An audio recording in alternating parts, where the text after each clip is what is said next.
Bon, Mathieu, tu t'es encore mis dans une position pas possible. Tout à fait.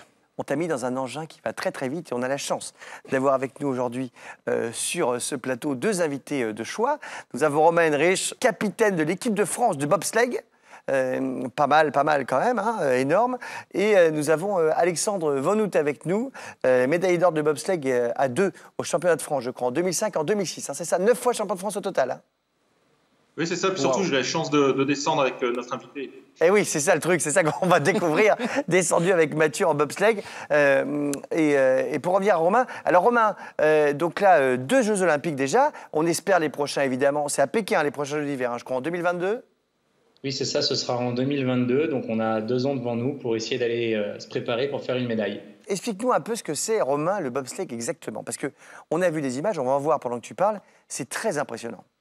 C'est un sport qui est né en Suisse, dans les Alpes suisses, à la fin du 19e siècle. En fait, on monte à 2 ou à 4 dans un engin et le but du jeu, c'est de descendre une piste glacée le plus vite possible.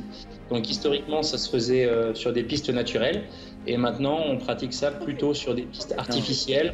Il y a des virages relevés en béton et avec un système de refroidissement, on va pouvoir entretenir de la glace. C'est un sport qui est très précis. Il se joue au centième de seconde et donc il y a chaque détail qui est vraiment important pour espérer être à la première place à la ligne d'arrivée. Et tu le commandes, le bobsleigh? Qu'est-ce que tu fais? Tu le conduis? Voilà, on peut le voir sur les images. Donc moi, en tant que pilote, je m'installe à l'avant du bob et j'ai 2 petites manettes. Et avec ces manettes-là, en fait, je vais pouvoir actionner les patins à l'avant du bobsleigh et donc choisir les trajectoires dans les différents virages. Bon, et on l'a dit, Mathieu, alors toi, t'es monté, parce que nous, on te fait faire des trucs de fou. Alors, mais t'as peur ou pas, avant d'y aller? J'étais flippé, mais t'imagines même pas.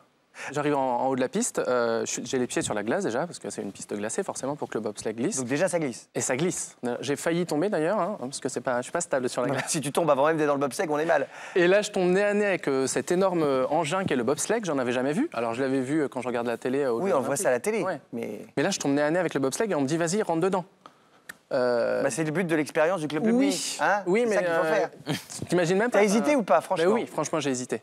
Parce que quand on voit les images, ça fait très peur. Et donc, tu étais quand même avec Alexandre, qui lui maîtrise, évidemment. Il avait quelle tête avant de rentrer dans le bobsleigh, Alexandre? La tête de celui qui va passer un moment assez spécial pendant 1 minute, il s'y attend pas. Mais bon, globalement, ça allait avant. Non, il avait une bonne mesure. C'était plus à l'arrivée où il y avait une tête différente. Alors, on va regarder la première vidéo où on te voit. Hein. Voilà. Donc là, t'es tout au fond, là? Je suis en premier, là. Je suis là, juste là. On me voit. Ah, t'es juste devant? Oui. Mais là, j'ai les yeux complètement fermés parce que je suis complètement stressé. Et en plus, on me demande de mettre la tête dans les épaules, tu vois, comme ça. Et oui, il faut rentrer la tête dans les épaules pour aller très vite. C'est une question d'aérodynamisme, hein, c'est ça, Alexandre. Exactement. Il faut rester penché comme ça. C'est exactement ça. Donc là, il dit de la tête, rentrer la tête dans l'épaule. On leur met une mineure justement pour éviter trop d'être ballotté. Là, la vidéo, actuellement, on doit être à 125 le prend en vitesse. Donc ce qu'on voit pas, c'est léger, c'est ce qu'on appelle léger, c'est la pression. C'est pour ça qu'on leur met une lumière, parce qu'on prend beaucoup de pression comme les pilotes de chasse. Mais franchement, la vitesse, Maxime, tu ferais ça, toi? Non, mais jamais de la vie. On était à 127 km/h, je me rappelle, Alexandre. Mais qu'est-ce qui se passe parce que ça tourne, ces trucs-là? Alors, en fait, t'es comme ça, et en fait, dans les virages, tu sais plus où t'habites, en fait. À droite, à gauche, la tête en bas, la tête en haut, t'es vraiment comme ça. Et en fait, j'avais vraiment les yeux fermés, parce que à ce moment-là, j'ai le cœur à 180 à l'heure. Je suis stressé de fou. On la voit, la piste, Alexandre, quand on conduit le truc? Parce que vous êtes comme ça. Comment vous faites ça à l'instinct? Non, alors en compétition, le pilote évidemment voit la piste, sinon au bout de quelques virages il est sur le casque et c'est fini. Donc le pilote évidemment regarde, par contre les 3 pousseurs derrière regardent absolument pas et effectivement la tête dans les épaules pour l'aérodynamique. Mais ce qui concerne Mathieu, on ne cherchait pas la vitesse parce que déjà 127, je viens de le dire, c'est assez rapide. Là, 127, vous ne cherchez pas la vitesse? Parce que c'est déjà pas mal, 127. Hein. Non, mais en fait, il faut savoir que sur cette piste, on peut aller à 134, 135 et avec cet équipage-là où on allait beaucoup moins vite parce que justement, il n'y avait pas la position aérodynamique, on a été effectivement à 127. Donc ça va quand même très très vite. Alexandre, je ne sais pas si tu avais vu au moment où on a fait le bobsleigh, mais en fait, j'avais la tête comme ça. Et dans un virage, en fait, j'ai osé, je me suis dit, allez, je vais regarder discrètement. J'ai levé le regard pour savoir où j'étais. En fait, on était dans un virage. Je me suis dit, j'espère que je ne vais pas me faire engueuler par le pilote. Et là, j'ai vu que j'étais dans un virage, la tête en bas. Je me suis vite remis comme ça, mais je voulais vraiment voir où j'étais parce que j'étais complètement à l'ouest. Ouais, et ce qu'il y a, c'est que Mathieu, il n'avait pas de chance. Il était numéro 2, il est tombé sur moi parce que le numéro 2, moi, je les place, je fais très attention. C'est comme en compétition, le numéro 2 est très proche du pilote, il ne faut pas le gêner. Donc, on insiste là-dessus. C'est vrai que ça leur met des fois la pression. Mais bon, Mathieu, t'inquiète pas, ça s'est bien passé. Et qui pilote à ce moment-là? C'est toi, Alexandre? Non, moi j'étais derrière, j'étais ce qu'on appelle au frein, c'est le break, celui qui freine. Alors on freine qu'à l'arrivée, on freine pas au milieu de piste. Et donc Bruno Majon qui était devant, qui est pilote champion du monde, sur lequel Romain marche sur ses traces, était aux commandes de ce bob. Mais je vais poser une question. Romain, toi tu es en train de faire ça en compétition en ce moment. On le sait, ça va très vite. On est d'accord qu'un accident peut arriver, ça peut se retourner ces trucs-là. Oui, complètement. Alors le risque zéro, il n'existe pas. Alors nous, en compétition, on a des équipements de sécurité. On l'a vu sur la vidéo, il y a forcément le casque qu'on utilise. Mais on a aussi sous notre combinaison une combinaison en Kevlar qui est anti-brûlure. Donc c'est vraiment important. Si jamais on venait à se retourner, en fait la glace à cette vitesse-là, elle est abrasive, elle est froide et donc on peut se brûler. Donc on est protégé par ça. Et puis après, on a d'autres équipements, mais c'est plus des équipements de performance. Par exemple, on a les chaussures pour courir sur la glace. Comme vous avez pu voir, c'est très glissant. Et oui, en fait, il faut des petits picots. À peu près 300 petits picots, voilà, je ne sais pas si vous les voyez. Ouais. Et c'est grâce à ça qu'on va pouvoir pousser au début sur le bob. Alors, on a vu la première vidéo où, franchement, ça allait vite, mais ça allait. Maintenant, on va voir. Je ne sais pas si vous connaissez, tu sais, les boissons qu'il faut secouer ou les trucs qu'il faut secouer un peu fort pour que ça explose. C'est un peu Mathieu dans la prochaine vidéo qui arrive. Regardez les images, c'est un truc de fou. Non, là, on passe dans les virages à droite, à gauche. C'est même pas possible. Je sais plus où j'habite, là, hein, vraiment. Mais franchement, c'est pas possible. Non. Mais est-ce que c'est chouette? Comment tu cries, tu fais « Waouh, c'est génial !» Ou tu fais genre « Au secours, au secours !» Non, t'es en tête, je suis tellement stressé en fait que je parle pas. Je veux même pas bouger parce que je me dis si je bouge, je vais faire. Je sais pas, j'ai jamais. Faut pas déranger le pilote qui est devant toi surtout. En plus, t'as l'impression d'avoir une fusée d'accrocher derrière. Tu vas tellement vite et ça vibre comme ça te gigote de. Mais c'est. À ce moment-là, j'ai peut-être un peu peur, mais en même temps, j'ai l'excitation. Enfin, c'est quelque chose d'extraordinaire que je vis. Oh là là, mais quand ça tourne, c'est horrible. Oui. Mais quand ça tourne, c'est incroyable. D'un seul coup, c'est comme ça et comme ça part dans l'autre sens. Et t'as la tête vraiment en bas à un moment. Mais est-ce que tu as eu peur pendant que tu faisais le truc? C'est ça la question que je me pose. J'avais peur, mais en même temps, j'étais excité d'être avec un champion olympique et avec Alexandre dans un bobsleigh. Donc je me suis dit, Mathieu, il peut rien t'arriver. Profite de l'instant présent, quoi. Vraiment. Mais j'avais les chocottes quand même. Ah bah, j'imagine. Enfin, franchement, Maxime, tu le ferais, toi? Ça a l'air excitant et terrifiant à la fois, quand même. Je le ferai. Jamais je le fais. Jamais je le fais. Alexandre, comment on gère les virages? Parce que là, on voit le truc. Parce que vous conduisez un peu la chose quand même. Si vous tournez trop, vous sortez, non?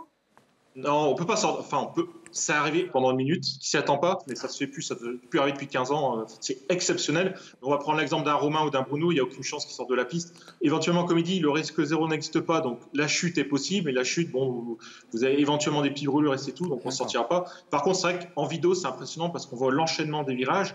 Et on ne peut pas se rendre compte parce que pour Mathieu, c'était la première fois. Donc lui, il appréhendait, il ne pouvait pas savoir ce qui allait se passer. Le cerveau à un moment déconnecte complètement et ça enchaîne. Exactement. Le pilote et le pousseur, moi qui connais la piste, nous, on n'a pas la même sensation. C'est-à-dire qu'on sait ce qui nous arrive, on sait qu'à tel virage, il va se passer telle sensation.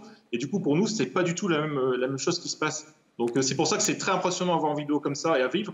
Mais après avec l'habitude, ça rentre, il n'y a pas de danger. Qu'est-ce que vous cherchez quand vous faites ça, objectivement, Alexandre et Romain? C'est quoi? Faut demander à Romain ce qu'il cherche. C'est quoi, Romain? C'est des sensations extrêmes qu'on ne peut pas avoir ailleurs? Alors, c'est des sensations qui sont effectivement très grisantes. Après, les pilotes de bob et même tous les athlètes, c'est vraiment des athlètes qui ont la tête froide. C'est sûr que l'effet de surprise de la première descente, il est impressionnant. Mais nous, on pratique ça tous les jours. On a l'habitude. On est très concentré quand on descend. Donc, en fait, c'est plus des sensations de vitesse, d'adrénaline, mais qui sont vraiment sous contrôle. Et alors, qu'est-ce qu'on cherche? On cherche la performance, le sport de haut niveau et puis les médailles à l'international. Romain, merci beaucoup d'être venu nous rendre visite, nous faire un petit coucou. C'est quand les prochaines séances? Là, il faut absolument gagner. Hein. Ouais, il y a des Coupes du Monde tout au long de l'hiver et puis les Championnats du Monde en fin d'hiver. Bon, et on est bien? On a une chance ou pas? Bon, on est plutôt bien placé. Pour l'instant, on est au 5e rang mondial, donc c'est pas mal.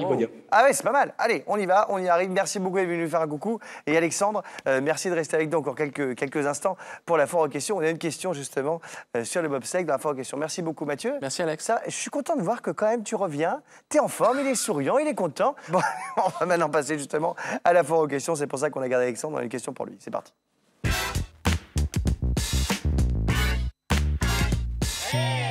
On commence avec toi, Maxime, première question qui va t'obliger à remonter loin. Mais alors très loin dans tes souvenirs de prof de dessin, peut-être même aussi loin que la préhistoire.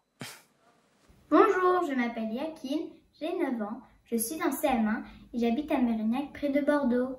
J'ai une question à vous poser. Qu'est-ce qu'un fusain? Ah, bonne question. Qu'est-ce qu'un fusain? On a vu la fusée bobsleigh avec, avec Mathieu, mais qu'est-ce qu'un fusain? Ben, Yakim, c'est une très bonne question. Un fusain, c'est ça. C'est ce petit bâtonnet noir Qu'est-ce que c'est que ça? dont on sert pour dessiner. D'accord. Alors on s'en sert depuis très très longtemps puisqu'on retrouve les premières traces de fusain dans l'art pariétal dès la préhistoire. L'art pariétal, c'est... Alors l'art pariétal, petit rappel, c'est cet art qui consiste à dessiner sur les parois des cavernes comme à la grotte Chauvet, l'image que je te montre là. Ah oui. Les D'accord, dessins qu'on magnifique, voit là, d'ailleurs. Très ils beau ont été dessin. réalisés Et ils sont faux au fusains. Et, Mais oui. ils tiennent le coup, dis donc. Et ils tiennent le coup. Mais alors comment ça se fait qu'on utilise de fusain depuis aussi longtemps? Eh bien c'est parce que le fusain, c'est un matériau qui est très facile à trouver. Le fusain, c'est ni plus ni moins que du charbon. Et oui, Ah, tout simplement. on fait brûler quelque chose, hop, on a un fusain. Exactement. On fait brûler quelque chose et ensuite on peut s'en servir pour dessiner. Et les dessins de la grotte Chauvet sont réalisés comme ça. Bon, le fusain que je tiens là, c'est un fusain moderne. C'est un fusain un tout petit peu plus sophistiqué. Et ce fusain-là, il a été réalisé à partir de la branche d'un arbuste. Tu sais comment il s'appelle? Non. Le fusain. Comme par hasard. Bah voilà. Et oui. Donc il y a un arbre qui s'appelle le fusain à partir duquel on fait du fusain. Exactement. Et donc, cette branche, on l'a fait brûler pendant très longtemps, et une fois qu'elle est complètement carbonisée, on peut s'en servir pour dessiner. Et le fusain, c'est un outil qui est génial parce qu'il permet énormément de choses. On peut faire des traits très fins, on peut couvrir des grandes zones ou très des rapidement. ombres. Et oui, Et on oui. peut le gommer, on peut l'estomper, on peut faire vraiment plein de choses. Et pour que tu puisses te rendre compte à quoi ressemble un dessin au fusain, j'en ai sélectionné deux, de deux artistes très connus. Le premier est d'Edward Hopper, un artiste américain du début du XXe siècle. Tout ça, c'est fait uniquement avec, le Avec petit du bout fusain. de charbon que tu tiens là. Et tu as vu l'ambiance qu'on arrive à retranscrire? Ah bah là, on dirait a un qu'il fait vrai nuit clair et ça fait presque un peu peur. Exactement. Et le deuxième dessin que je te montre, il est d'un artiste contemporain sud-africain qui s'appelle William Kentridge. Et là aussi, on peut voir une belle ambiance qu'il a créée grâce à son fusain. C'est très très beau, dis donc. C'est très précis surtout. On Et- dirait que c'est dessiné au millimètre près. Génial. Super. On peut faire aussi des très grands formats avec le fusain. C'est aussi pour ça qu'on a l'impression que c'est précis. Mais des fois, Eh oui. c'est juste que l'image est très grande aussi. Bah, merci beaucoup, Maxime. C'était sublime. Alexandre, tu es toujours là? Oui, je suis toujours là. Eh ben, merci d'être resté. On a une question pour toi sur le bobsleigh. Bonjour, je m'appelle Fouque, j'ai 11 ans, j'habite à Noisy-le-Grand, je suis en classe de 6e. Je souhaiterais savoir quand peut-on commencer le bobsleigh? Merci beaucoup. Fouque, c'est un fidèle téléspectateur du Club Lebni, un des membres du club, on peut le dire. Alors, à quel âge on peut commencer le bobsleigh, Alexandre? Et surtout, est-ce que c'est facile? Parce que, bon, Mathieu, il est très âgé. Mais j'imagine que les enfants beaucoup plus jeunes, qui aimeraient bien peut-être essayer ce qu'ils viennent de voir à l'écran. Oui, bah, quand on voit un ancien comme Mathieu qui est capable de descendre, on peut imaginer que pour les enfants, ce sera plus facile. Hein. Donc, ce qu'il faut savoir, il a 11 ans, c'est parfait. À partir de 12 ans, vous pouvez descendre alors, en club. C'est-à-dire que dans les clubs, on va vous accueillir à partir de 12 ans pour faire des premières descentes, pas dans le même cadre que Mathieu, plus tranquillement, on part sur des départs intermédiaires, on part du bas de la piste et puis on monte au fur et à mesure. Ou alors se renter seulement vers la poussée, où là on fera de la poussée, notamment à base d'athlétisme, des choses comme ça. Ça, c'est la propre possibilité. Et après, ceux qui veulent le faire juste en tourisme, on va dire, ils peuvent descendre aussi à la Plagne, c'est la seule piste qu'on a en France. Et à partir de 14 ans, il y a des produits sur lesquels vous pouvez commencer à faire des descentes, notamment le bob raft. Et après, comme on l'a vu tout à l'heure, à partir de 18 ans, on peut faire ce qu'a fait Mathieu. Ce qu'il faut savoir aussi, c'est que justement, il a 11 ans, donc sur la classe d'âge des 14-17 ans, en 2024, si je ne dis pas de bêtises, il y aura les Jeux Olympiques de la jeunesse. Donc, il fait à peu près partie de ces âges-là. Donc, les jeunes qui actuellement entre 11 et 14 ans, ils peuvent envisager de participer, en tout cas de tenter l'aventure des Jeux Olympiques de la jeunesse. C'est génial, En ça. bobsleigh, c'est olympique. Donc voilà, ça peut être un objectif pour lui ou pour d'autres, qui sait, on peut le retrouver. Et dans ce cas-là, n'hésitez pas à contacter la Fédération française des sports de glace, où il y a le bobsleigh, et on vous orientera soit vers un club, soit vers des entraînements, enfin bon, tout ce qu'il vous faut pour tous les renseignements nécessaires. C'est génial, merci Alexandre-Louis, parce qu'on a bien dit, il y a deux sports différents en fait, un peu dans le bobsleigh. C'est-à-dire que tu as celui qui conduit, et en fait, tous les autres derrière. Alors toi, on ne t'a pas fait pousser. Non, on m'a pas fait mais pousser. tu as derrière, ça pousse. Hein. Bah, et le pilote pousse également, mais il y a vraiment, il faut voir, les pousseurs, c'est un peu le moteur de la machine. Et après, il y a le pilote qui a un rôle un peu particulier, mais il pousse également. Donc il y en a qui se rendent seulement vers le pilotage, ils sont obligés de pousser. Il y en a qui désirent pas faire de pilotage et qui font que de la poussée. Et notamment, ils viennent de l'athlétisme et puis ils s'orientent. On peut commencer très jeune dans ce cadre-là. Eh ben génial, j'ai appris plein de trucs. Merci Mathieu d'avoir accepté de faire ça. Merci Alexandre d'avoir Merci été à vous. avec nous. Il est courageux quand même, hein, on peut le dire Alexandre. Oui, mais il n'est pas le seul. Hein. Il y a beaucoup de monde. Hein. Faut pas, ça fait peur à voir, mais c'est moins dangereux que beaucoup de disciplines. On a très, Non, mais très en peu fait, de blessures. je vais vous dire, C'est sensationnel, mais voilà, c'est pas dangereux. C'est un peu amusant Alexandre, c'est-à-dire qu'en fait on est pris, c'est comme la plupart de ces choses qu'on a envie de faire, c'est qu'on est entre la peur et l'envie. Voilà. Exactement ça. C'est exactement ça. Et il faut dépasser sa peur pour après apprécier. Finalement, ça Je t'a pense plu. que c'est un bon J'ai souvenir adoré, pour lui quand finalement. même. Voilà, Je ne sais pas si j'y retournerai demain. Hein. Ouais. Pas demain, mais tu le referais quand même. Avec Alexandre et Bruno Mingeon. Ah, bah voilà, bah aucun problème. Eh ben on est bien. Merci Voilà. beaucoup Alexandre d'avoir été avec nous. On a eu la chance de vous avoir, c'était super.